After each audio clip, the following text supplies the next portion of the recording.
Her death will cause shockwaves not only across the country but the world.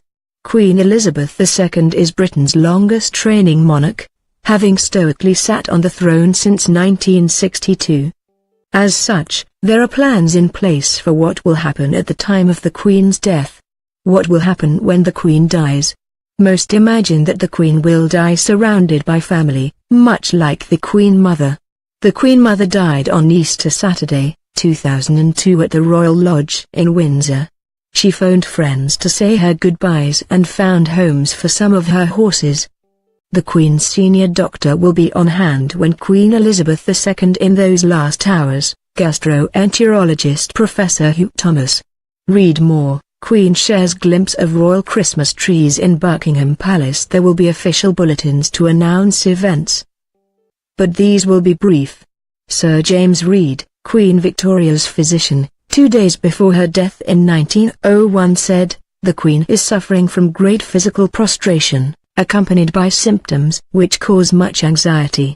The final statement issued by King George V's doctor, Lord Dawson, at 9:30 p.m. on January 20, 1936, was, "The King's life is moving peacefully towards its close."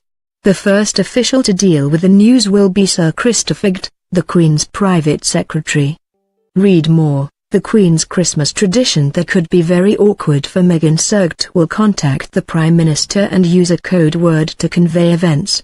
When King George VI died, the code word used was Hyde Park Corner. This was in place to prevent switchboard operators from discovering the news.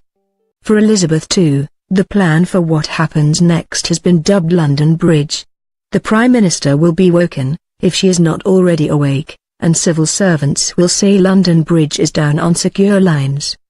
Following her death, next in line to the throne, eldest son Prince Charles will become king. The news will light up across the world's media, with many having prepared obituaries and films in advance given the Queen's age. Undertakers to the royal family, Lee Burton and Sons, keep what they call a first call coffin ready in case of royal emergencies.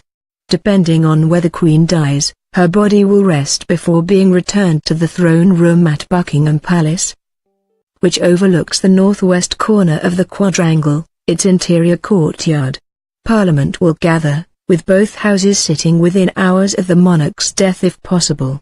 On day 4, the coffin will move to Westminster Hall, where it will lie in state for 4 full days. The procession from Buckingham Palace will be the first great military parade of London Bridge, down the Mall, through Horse Guards, and past the Cenotaph. Then, the funeral will take place, and crowds are sure to take to the streets. Historian Andrew Roberts told The Guardian that the Queen's funeral will be a huge and very genuine outpouring of deep emotion. The Queen will be the first monarch to have her funeral in Westminster Abbey since 1760. Following the ceremony, the Queen will be laid to rest in Windsor Castle.